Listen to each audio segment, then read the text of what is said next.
একঘেয়েমি ডাল খেতে ভালো না লাগলে অবশ্যই এই ডালের রেসিপিটা একবার হলেও ট্রাই করুন।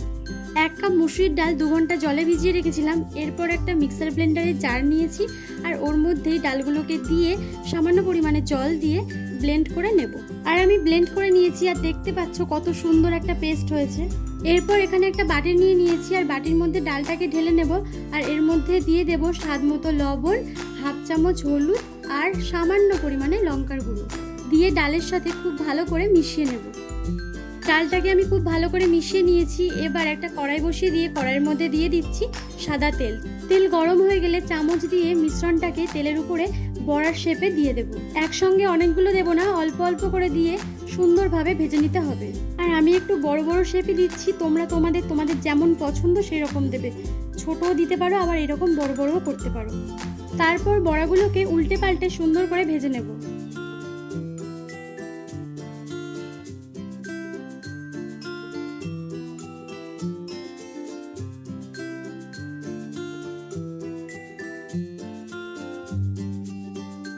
আর এখানে আমি বড়াগুলোকে উল্টে পাল্টে সুন্দরভাবে ভেজে নিয়েছি।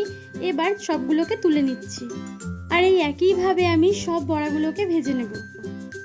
সব ডালের বড়াগুলো আমার ভাজা হয়ে গেছে। এবার কড়াই যে তেল ছিল এই তেলেই আমি পুরো রান্নাটা করব।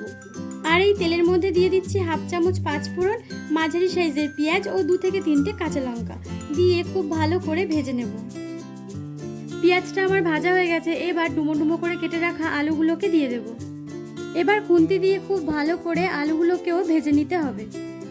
আলুগুলোকে কয়েক সেকেন্ড নেড়ে নিয়ে দিয়ে দিচ্ছি 1 চামচ আদা বাটা।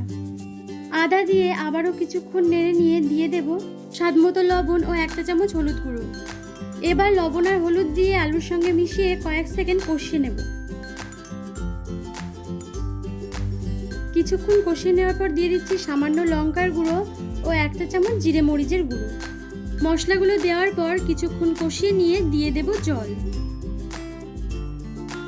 এবার খুন্তি দিয়ে ভালো করে সবকিছু মিশিয়ে নিয়ে আবারও পরিমাণ মতো জল দিয়ে দেব। যেহেতু আলুটা সেদ্ধ না আর ডালের বড়াতে অনেকটাই ঝোল টানে, ওই জন্য জলটা একটু বেশি পরিমাণেই দিতে হবে। এবার ঢাকা দিয়ে 5 থেকে 6 মিনিট আলুটাকে সেদ্ধ করে নেব। ঢাকা খুলে একটা একটা করে ডালের বড়াগুলোকে দিয়ে দেব। এবার খুন্তি দিয়ে ঝোলের সাথে ভালো করে মিশিয়ে নিয়ে আবারও কয়েক সেকেন্ড ঢেকে রান্না করে নেব। ঢাকা খুলে 1 চামচ গরম মশলা দিয়ে দিলেই আমাদের ডালের বড়ার তরকারি একদম রেডি। আশা করছি আমার আজকের সহজ রেসিপিটা তোমাদের ভালো লেগেছে। ভালো লাগলে প্লিজ ভিডিওটাকে লাইক করে দিও, তোমাদের বন্ধুদের সঙ্গে শেয়ার করো আর সাবস্ক্রাইব করতে একদম ভুলবে না। দেখা হবে নতুন কোনো রেসিপি নিয়ে। ততক্ষণের জন্য সবাই ভালো থাকবে, সুস্থ থাকবে। বাই।